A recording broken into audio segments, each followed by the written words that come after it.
নমস্কার বন্ধুরা, আমি আমার একটা নতুন গ্রাম বাংলার রেসিপি নিয়ে হাজির হয়ে গেছি। আপনারা দেখতে থাকুন। প্রথমে আমি একটা কড়াই নিয়েছি, তার মধ্যে আমি এই ডাঁটাগুলো দেবো। এই ডাঁটাগুলোকে আমাদের এখানে ডেঙ্গর ডাঁটা বলে, অনেক জায়গায় কাটোয়া ডাঁটাও বলে। আপনাদের কে কী জানেন সেটা কমেন্ট করে জানাবেন। এটা প্রথমে আমি সেদ্ধ করে নেব।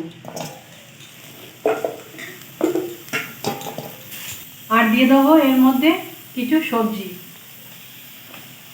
ঝিঙে, বেগুন, আলু, কুমড়ো, এগুলো সব একসাথে আমি সেদ্ধ করে নেব।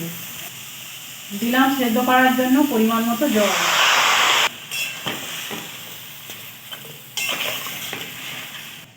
এটাকে আমি চাপা দিয়ে দেবো।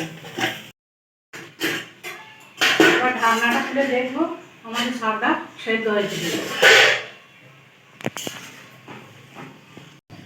শাকটা সেদ্ধ হয়ে গেছে। এবার এটাকে আমি একটা জায়গায় ঢেলে নেব। কড়াইয়ের মধ্যে আমি দিয়ে দেবো সর্ষের তেল। তেলটা গরম হয়ে গেছে, এর মধ্যে আমি কলাইয়ের বড়ি দিয়ে দেবো। বড়িটা লাল করে ভেজে তুলে নেব। বড়িটা ভাজা হয়ে গেছে, এবার আমি এটা তুলে নেব। ওই তেলের মধ্যেই আমি দিয়ে দেবো শুকনো লঙ্কা, তেজপাতা, পাঁচফোড়ন। ফোড়নটা ভালো করে ভাজা হয়ে গেছে, এবার আমি শাকটা ঢেলে দেবো।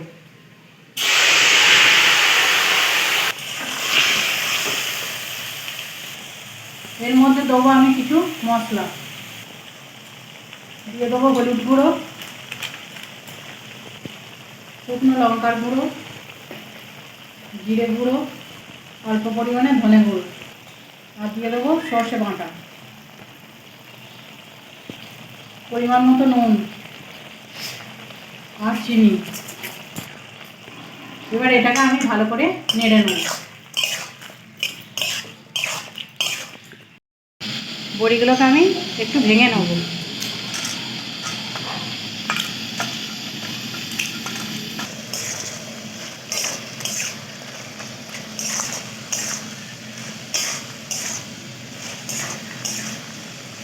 আমাদের এই ডাঁটার তরকারি রেডি হয়ে গেছে।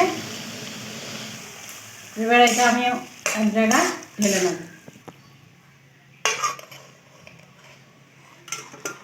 গরমকালে এই ডাঁটার তরকারিটি আপনারা করে খেয়ে দেখবেন, ভালো লাগবে।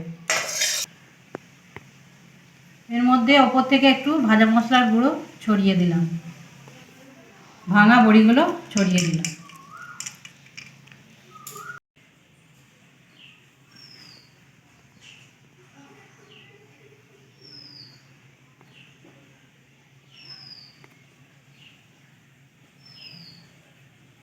আজকে এই গ্রাম বাংলার এই রান্নাটি ভালো লেগে থাকলে অবশ্যই লাইক করবেন, কমেন্ট করবেন, শেয়ার করবেন, সাবস্ক্রাইব করে পাশে থাকবেন। ধন্যবাদ।